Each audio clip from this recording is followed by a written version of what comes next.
வட்டுக்கோட்டையில்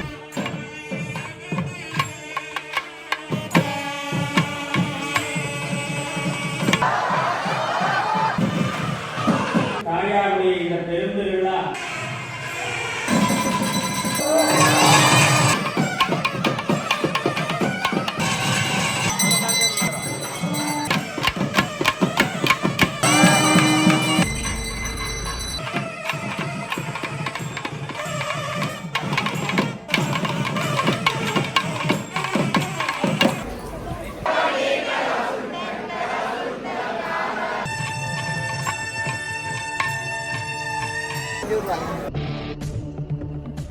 அனைவருக்குமே வணக்கம். இன்றைய நாளில் போய்கொண்டிருக்கக்கூடியது யாழ்ப்பாணத்தில் வட்டுக்கோட்டையிலே குறிப்பாக வட்டுக்கோட்டை சங்கரத்தை பிட்டியம்பதி பத்திரகாளி அம்மன் ஆலயம். பலரும் அறிந்திருக்கக்கூடிய ஒரு வரலாற்று சிறப்புமிக்க தொன்மையான ஒரு ஆலயம். ஒரு புளிய மரத்தில் தோற்றம் பெற்றிருக்கக்கூடிய ஆலயம். அது சம்பந்தமான வரலாறுகள் இந்த ஆலயத்தினுடைய தோற்றம் தொடர்பாக நாங்கள் அங்கே சென்று பார்க்கலாம். இன்றைய நாளில் ஆலயத்தினுடைய வருடாந்த மகோற்சவத்தில் கொடியேற்றம். அங்கே பாருங்க, ஒரு வயலுக்குள்ளே தான் இந்த ஆலயம் இருக்கும். ஆலயத்தை சுற்றி நிறைந்த வயல்கள் இருக்கும். விளைஞ்சு இருக்கைகள இந்த பயிர்கள் வளர்ந்திருக்கைகள்லாம் பார்க்க பச்சை பசைலன்னு இருக்கும்.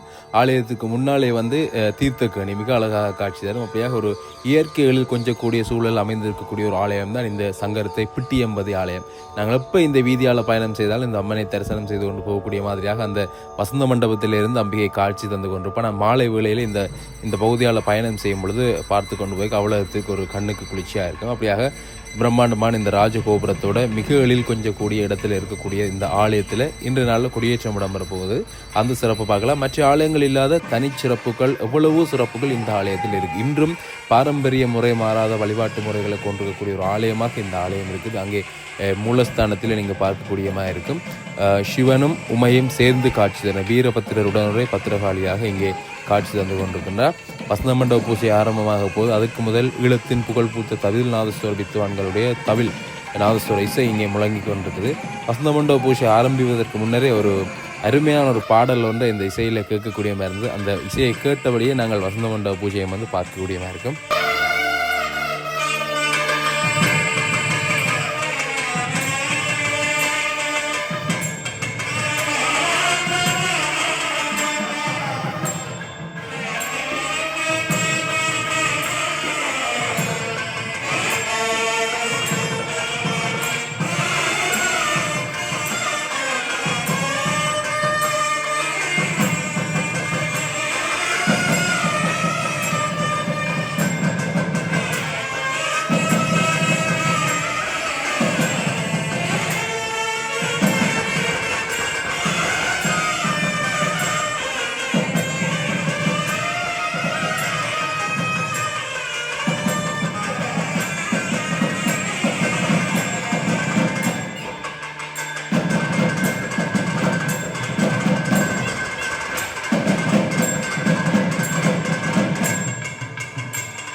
அப்படியாக அருமையான ஒரு அம்பிகையினுடைய பாடல் அங்கே சேர்த்து கொண்டிருக்குது. இன்னும் ஒரு பிரதானமான விஷயம், மூலஸ்தானத்திற்கு அருகிலே இன்னும் ஒரு சிறிய ஆலயம் போன்ற அமைப்பில் ஒரு சிறிய மூலஸ்தானம் போல இருக்குது. இந்த இடம்தான் இந்த ஆலயத்தினுடைய தோற்றம். அங்கே நீங்கள் பார்க்கக்கூடியது பின்னாலே ஒரு புளிய மரத்தினுடைய அந்த அடிப்பகுதியை பார்க்குறீங்க. இந்த புளிய மரத்தில் தான் இந்த ஆலயத்தினுடைய தோற்றம் இருக்குது. இந்த புளிய மரத்துக்கு கீழே தான் முன்னர் அம்பிகைக்குரிய ஒரு சிறிய குடில் அமைக்கப்பட்டு இந்த ஆலயம் தோற்றம் பெற்றது. அங்கே நீங்கள் பார்க்கலாம். இன்றைக்கும் பாரம்பரியமாக அந்த இடத்துல ஒரு கதிரை வைக்கப்பட்டிருக்கிறது பாருங்க. அந்த கதிரைக்குரிய வழிபாடுகள் தான் இன்றைக்கும் இங்கே முதன்மை கொடுக்கக்கூடிய ஒரு வழிபாடாக இருக்குது. அந்த கொடிச்சீலை கூட இன்றைக்கு ஏற்றக்கூடிய அந்த கொடிமரத்தினுடைய அந்த கொடிச்சீலை கூட அங்கே இந்த ஆலயத்தினுடைய அந்த முன்றல் பகுதியெல்லாம் கட்டப்பட்டிருக்கு. அந்த விஷயத்தை நீங்கள் பார்க்கலாம். இங்கே நீங்கள் பார்க்கக்கூடிய இருக்கும் இந்த புளிய மரம். இந்த புளிய மரத்தின் தோற்றம் இந்த ஆலயத்தினுடைய தோற்றத்தோடு ஒப்பிட்டு சொல்லப்படக்கூடிய ஒரு விஷயம், இந்த வரலாற்றுகளோடு சம்பந்தப்பட்டிருக்கக்கூடிய ஒரு விஷயம்தான் இந்த புளிய மரமும் இந்த ஆலயத்தினுடைய தோற்றமும். அப்படியாக இன்றும் இந்த இடத்துல தான் சிறப்பான வழிபாடுகள் பூஜைகள் இடம்பெற்று கொண்டிருக்குது. அப்படியாக இந்த வசந்த மண்டப பூஜைகள் இப்பொழுது ஆரம்பமாகுது. அந்த காட்சியில் பார்க்கலாம்.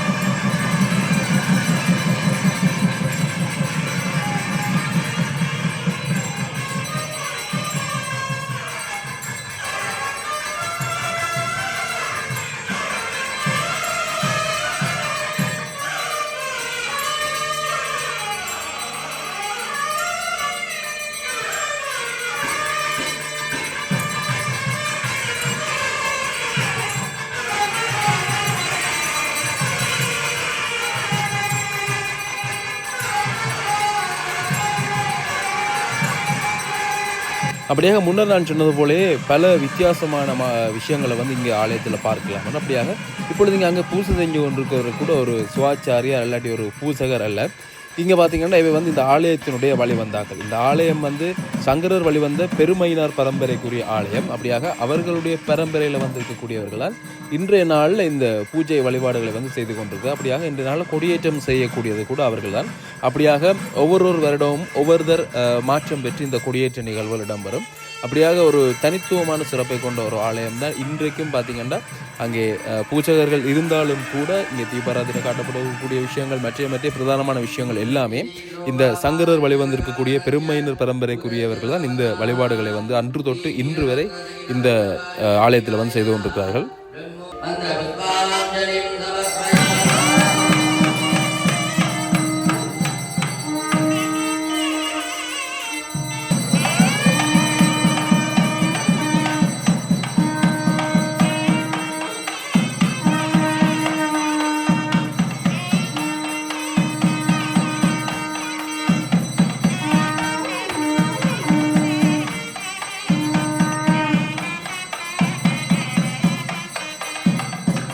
அப்படியாக இப்பொழுது அங்கே வசந்த மண்டபத்திலே பூஜைகள் நிறைவு செய்து பத்திரகாளி அம்பாள் அதே மாதிரியாக வீரபத்திரர் அருகிலே விநாயகப் பெருமான் இங்கால முருகப்பெருமான் என நால்வருக்குமான பூஜைகள் சிறப்பாக இடம்பெற்று முடிஞ்சு இப்பொழுது கொடியேற்றத்திற்காக அங்கே கொடிமரம் இருக்கக்கூடிய இடத்திற்கு முன்னாலே சுவாமி செல்லக்கூடிய அந்த காட்சியை நீங்கள் பார்க்குறீங்கள்.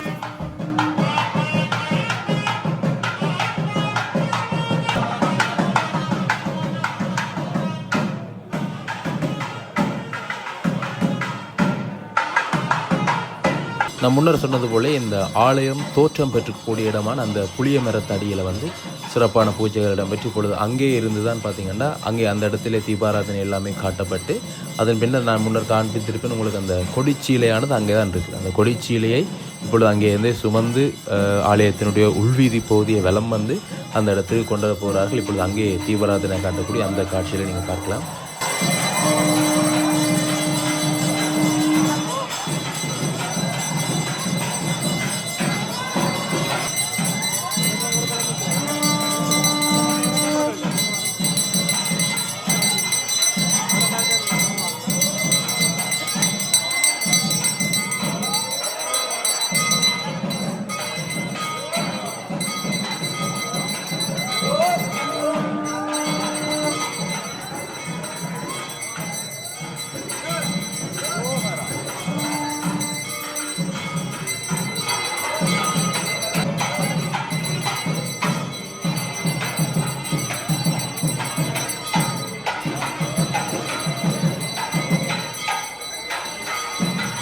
வீரபத்திரர் உடனுரை பத்திரகாளி அம்பாள் தற்பொழுது அங்கே அழகாக கொடிமரத்துக்கு முன்னாலே வந்து அமர்ந்து இந்த கொடிச்சீலை ஏற்றப்படக்கூடிய அந்த காட்சியை வந்து காண்பதற்காக அங்கே முன்னுக்கு வந்திருக்கிறார். அதே மாதிரி கொடிச்சீலை ஆலயத்தினுடைய உட்பகுதியை வலம் வந்து பிரகாரத்தை வலம் வந்து இப்பொழுது இந்த கொடியேற்ற நிகழ்வுகள் வந்து ஆரம்பமாகுது.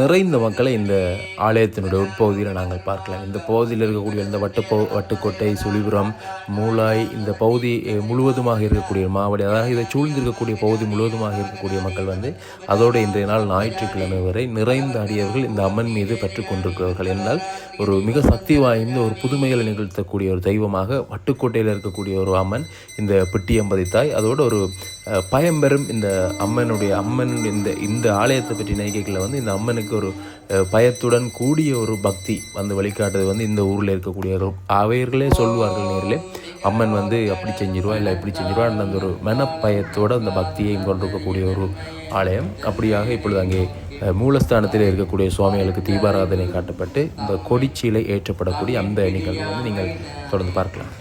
பேசும் எழுத்துடன் பேசா எழுத்தினையும் கூசாமல் காட்டக் கொடி.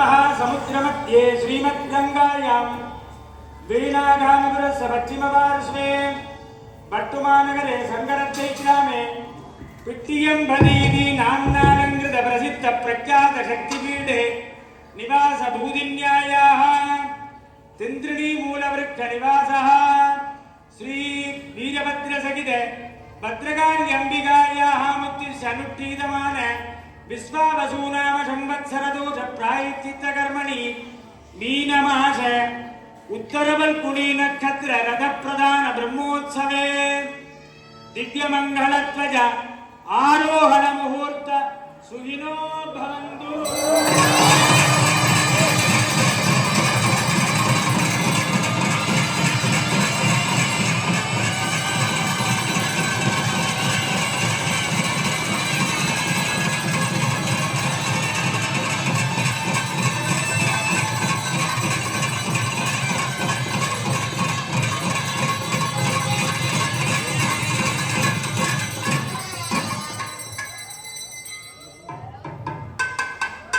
பிட்டியம்பதி பத்திரகாளி அன்னையினுடைய 2026ஆம் ஆண்டிற்கான மகோற்சவத்தினுடைய கொடியேற்றத்தோடு இன்றைய நாளில் ஆரம்பமாகுது. இனிதே கொடியேறிவிட்டது. இனி கோலாகலமாக இருக்கும் இந்த மகோற்சவம் நிறைவடையும் வரை. அப்படியாக இப்பொழுது அங்கே இந்த இனி இடம்பெறக்கூடிய அந்த செயற்பாடுகள், அதாவது கொடிமரத்துக்குரிய அபிஷேகம், அதே மாதிரி இந்த பூஜைகள் அவை எல்லாமே இடம்பெற்று முடிந்து சுவாமி விளம்பரக்கூடிய அந்த காட்சியை வந்து பார்க்கக்கூடியதாக இருக்கும். தொடர்ந்து பாருங்கள், சிறப்பாக இந்த தவிழ்நாதஸ்வரர் இந்த காணொலியின் இறுதி பகுதியில் கடைசி ஒரு 5 நிமிடங்கள் அல்லது 6 நிமிடங்கள் அந்த தவிழ்நாதஸ்வர வித்வான்களுடைய தவில் இசை மிக அருமையாக இருக்கும். இப்பொழுது அங்கே அபிஷேகம் இடம்பெற்று கொண்டிருக்கிறது. கொடிமரத்துக்குரிய அபிஷேகம் இடம்பெறுவது. நிறைந்த அடியவர்கள் அங்கே சூழ்ந்திருக்கிறார்கள். இப்பொழுதும் தவிழ்நாதஸ்வர கச்சேரி அங்கே ஒலித்த வண்ணமே இருக்குது. இந்த வட்டுக்கோட்டையில் இருக்கக்கூடிய தவிழ்நாதஸ்வர வித்வான்கள், அதே மாதிரியாக இங்கே இலங்கையில் இருக்கக்கூடிய யாழ்ப்பாணத்தில் இருக்கக்கூடிய தவிழ்நாதஸ்வர வித்வான்களுடைய அந்த தவில் இசை முழங்கி கொண்டிருக்குது. அபிஷேகம் இடம்பெற்று கொண்டிருக்கு. தொடர்ந்து தீபாராதனை காட்டப்பட்டு சுவாமி விளம்பரக்கூடிய அந்த காட்சிகள் எல்லாத்தையும் பார்க்கலாம்.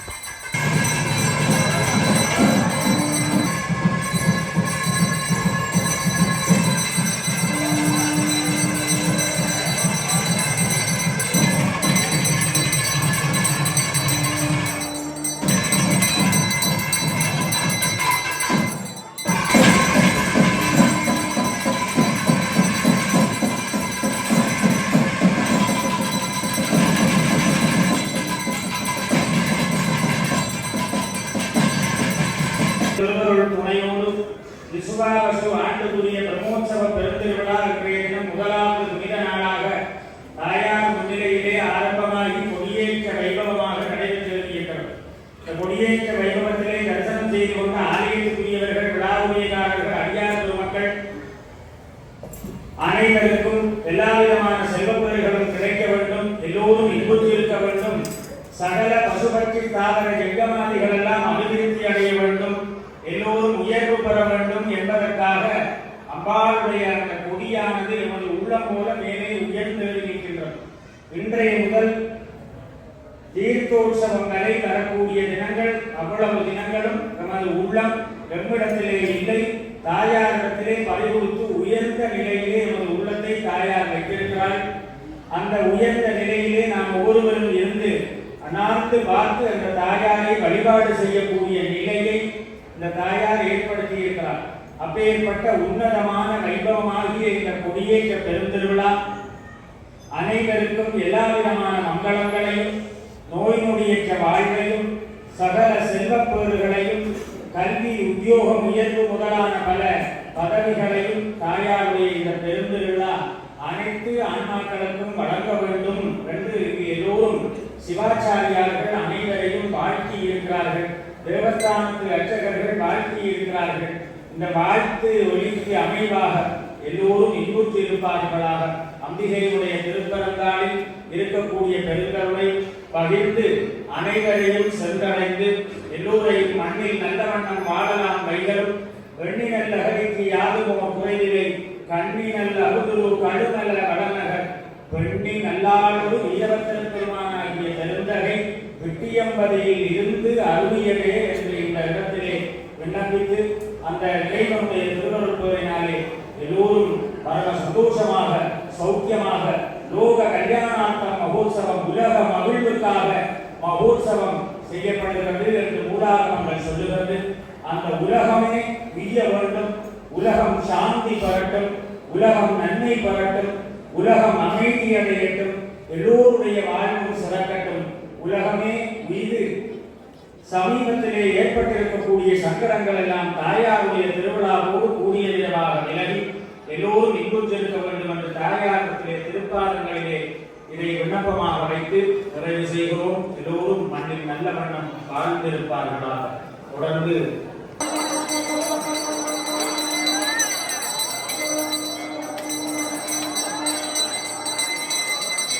அப்படியாக இப்பொழுது இங்கே இந்த கொடிக்கம்பத்துக்குரிய பூஜைகள் எல்லாத்தையுமே நிறைவு செய்து கொண்டு சுவாமி அம்பிகை இப்பொழுது இன்றைய நாளில் காலை பொழுதில் ஆலயத்தினுடைய உள்வீதி பகுதி மட்டும்தான் வலம் வருவார். அப்படியாக பூந்தண்டிகை அங்கே நீங்கள் பார்க்கக்கூடிய மாதிரி இருக்கும். சிறப்பாக வந்து ஒரு பூந்தண்டிகைகள் ஆலயத்தினுடைய உள்வீதியை வலம் வருவதற்கான ஆயத்தங்கள் செய்யப்பட்டிருக்குது.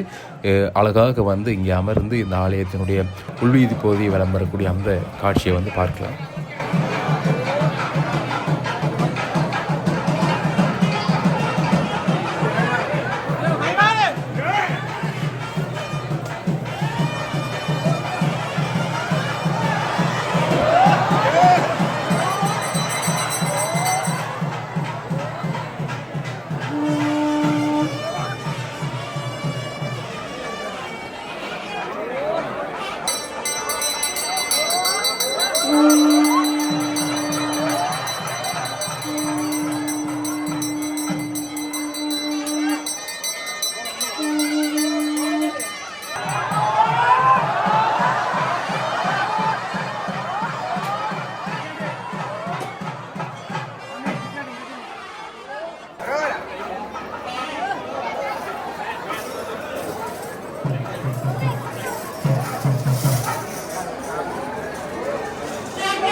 மிக அருமையான ஒரு நாதஸ்வர இசை, தமிழ் நாதஸ்வர கலைஞர்களோட மிக அருமையான ஒரு வாத்தியம் அங்கே நீங்கள் காதுகளுக்கு இனிமையாக இருந்திருக்கு. மிக பக்திபூர்வமாக அந்த நேரில் இருந்து பார்க்கும்பொழுது அந்த இசை வந்து காதுகளுக்குள்ள ஏதோ செய்கிற மாதிரியான ஒரு விஷயம் அந்த பார்க்கக்கூடிய மாதிரி அப்படியாக இங்கே பக்திபூர்வமாக இன்றைய கொடியேற்றத்திலே வந்து நிறைந்த அடியவர்கள் அங்கே பிரதட்டை செய்யக்கூடிய காட்சி, அப்படியாக அடியளிக்கக்கூடியவர்கள், அப்படியாக நிறைந்தவர்கள். இந்த அம்மன் ஆலயங்கள், மற்ற ஆலயங்களோட அம்மன் ஆலயங்கள், முருகன் ஆலயங்களில் நேர்த்திகளும் வழிபாடுகளும் வந்து அதிகமாக இருக்கும். ஏனென்றால் அது ஒரு உறவோடு சம்பந்தப்பட்டது போல இருக்கும். அதை விட விசேஷமாக இந்த ஆலயத்தில் வந்து சுவாமி சுற்றி வந்து இறுதியாக மீண்டும் வசந்த மண்டபத்துக்கு செல்லும் பொழுது பார்த்திங்கன்னா ஒரு பாடல் பாடுவார்கள். இங்கே இருக்கக்கூடிய ஆடியவர்கள் எல்லாருக்குமே அந்த பாடல் பாடமாக இருக்கும். அந்த பாடலை பாடித்தான் ஆலயத்துக்குள்ளே செல்வார்கள். மற்ற நாங்கள் இவ்வளவு நாளாக நான் செல்லக்கூடிய ஆலயங்கள் பார்க்கக்கூடிய ஆலயங்களில் வந்து நாதஸ்வர இசையிலே வந்து அருமையான நாதஸ்வர இசையை வழங்க பாடல் சுவாமி ஆட்டி ஆட்டி கொண்டு போவார்கள். அப்படியாக இங்கே நாங்கள் பார்க்கக்கூடிய மருந்து வித்தியாசமான ஒரு பாரம்பரியமான முறையில் தொன்று தொட்டு இந்த விஷயம் வந்து இன்னும் அழிவிடாமல் நடந்து கொண்டிருக்குன்றது வந்து ஒரு சிறப்பான விஷயம். அப்படியாக ஒரு பாடலை பாடி இந்த ஆலயத்தோடு சம்பந்தப்பட்டிருக்கக்கூடிய அந்த பாடலை பாடினபடியாக ஊரவர்கள் எல்லாருமே சேர்ந்து பாட சுவாமி மெதுவாக ஆடி அங்கே மீண்டும் வசந்த மண்டபத்துக்கு கொண்டு செல்லக்கூடிய அந்த காட்சியை வந்து பார்க்கக்கூடிய மாதிரி இருந்தது.